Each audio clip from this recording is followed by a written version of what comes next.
মাথা পেটে নেবো। শফিক, তাহলে তুমি এখন বোনের কাছ থেকে আসছো? হ্যাঁ ভাবি, আমার বোনটা এত হারামি যে আমার বোন কেমন মারা মেরেছে, এটা এইগুলোতে সব কাল ছিঁড়ে ফেলে দিছে। ও তাই, আমরা তো খেয়ালই করিনি।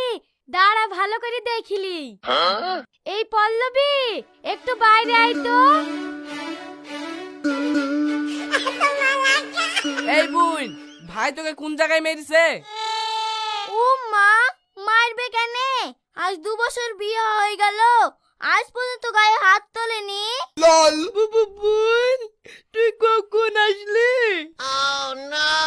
এই তো এসে পৌঁছানো আধা ঘন্টা মতো হবে। বুঝছি, আসলে আজকের দিনে তো কষ্ট হলো। কিরে, তোর আর কিছু বলার আছে? বুলা থাকবে না কেন? আমি এই বোনের কথা বলেছি নাকি? আমার পাতানো বোন। এই, আর কত মিথ্যে কথা বলবে রে? তোর কিছু বলি রে? আব্বা, আব্বা, এটা বড় দিকে মেরে ফেললে গো আব্বা। তাড়াতাড়ি বাজাও আব্বা।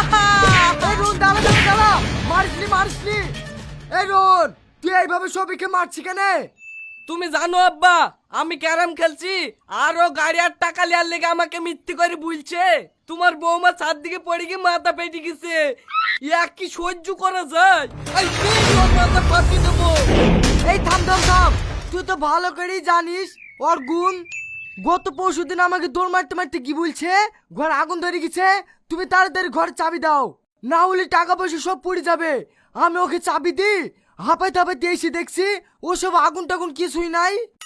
বাক্স থেকে 10,000 টাকা বেক করলি, চলে গেছে। আমি তো সেই দিনই কানে মোড়া দিছি, ওর কোনো কথাই বিশ্বাস করবো না। তুই ওর কথা বিশ্বাস করিস কেন? ঠিক আছে আব্বা, আজকে আমিও শিক্ষা পেয়ে গেলু। ওর কথা আমি আর জীবনেও বিশ্বাস করবো না। এই শফিক শোন, তুই যেভাবে মিথ্যে কথা বলছি, তোর এই মিথ্যে কথাই তোর জীবনে একদিন কাল হয়ে দাঁড়াবে। এইটি আমি তোকে বলে দিলু।